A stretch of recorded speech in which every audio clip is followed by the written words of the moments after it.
Nous lisons notre premier passage dans Psaume 33 à partir du 8e verset jusqu'au 12e.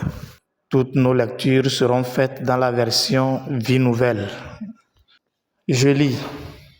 Que toute la terre craigne l'Éternel, que tous les habitants du monde tremblent devant lui, car il parle et la chose arrive. Il ordonne et elle existe. L'Éternel renverse les plans des nations. Il anéantit les projets des peuples. Mais les plans de l'Éternel subsistent éternellement et les projets de son cœur de génération en génération. Heureuse la nation dont l'Éternel est le Dieu. Heureux le peuple qu'il choisit comme son héritage. Notre second passage se trouve dans Jérémie chapitre 29, le verset 7. Recherchez le bien-être de la ville où je vous ai exilés et intercédez auprès de l'Éternel en sa faveur, parce que votre propre bien-être est lié au sien. Chers frères et sœurs dans le Seigneur, nous voici encore en ce moment pour nous exhorter. Tout d'abord, si nous considérons le passage lu dans Jérémie 29, le verset 7, nous voyons Dieu qui intime l'ordre aux exilés de rechercher le bien-être de la ville où il les a exilés et d'intercéder auprès de l'Éternel en sa faveur. Souvent, il nous arrive des fois qu'à cause des situations et des problèmes de notre pays, même nous les enfants de Dieu, nous les chrétiens, nous les hommes de Dieu, les pasteurs, que nous nous plaignons, que nous parlons mal de notre pays, que nous pensons que notre pays est misérable, est mauvais, mais Dieu, dans sa préscience, ne s'est pas trompé. Il est fidèle et il demeure fidèle. Les enfants d'Israël étaient déportés.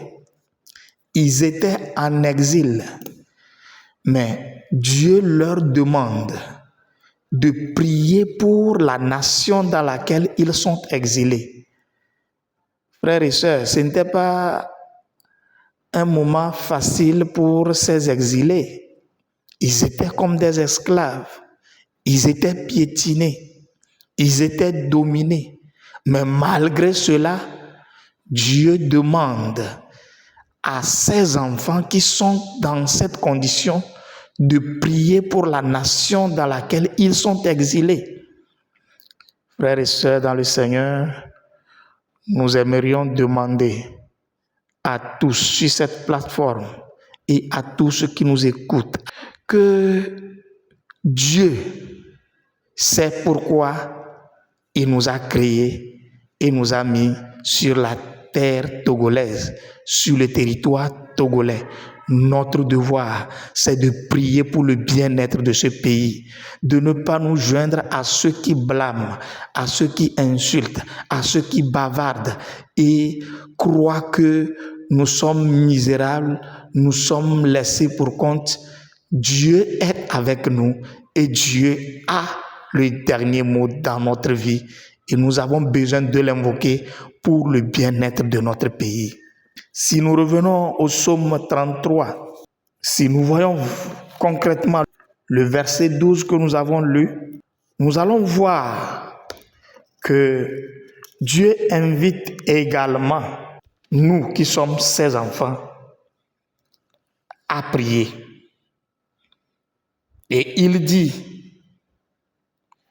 heureuse la nation dont l'Éternel est le Dieu, heureux le peuple qu'il choisit comme son héritage. Notre pays est un pays choisi de l'Éternel. Notre pays est un pays choisi de Dieu. et nous sommes heureux. Nous devons l'être, nous devons le proclamer. Pourquoi le psalmiste pouvait le dire?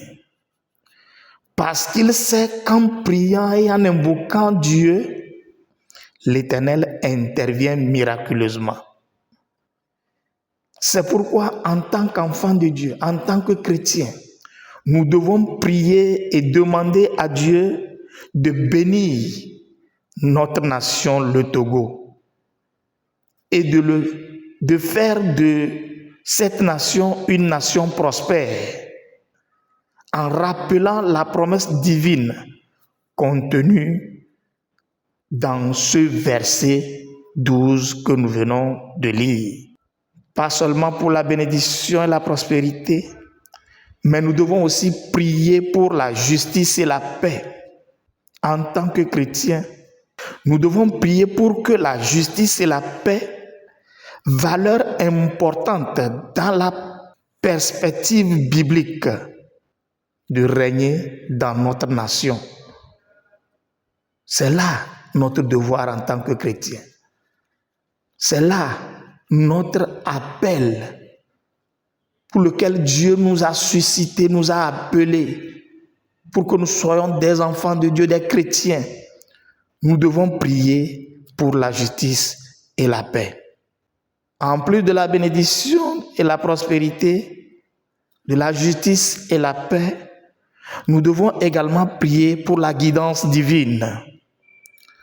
Notre devoir en tant qu'enfant de Dieu, c'est de prier pour demander à Dieu de nous guider à faire du bien, de guider nos premiers responsables à travailler comme cela se doit, de mettre sa crainte en eux, afin qu'ils puissent les orienter dans la sagesse divine.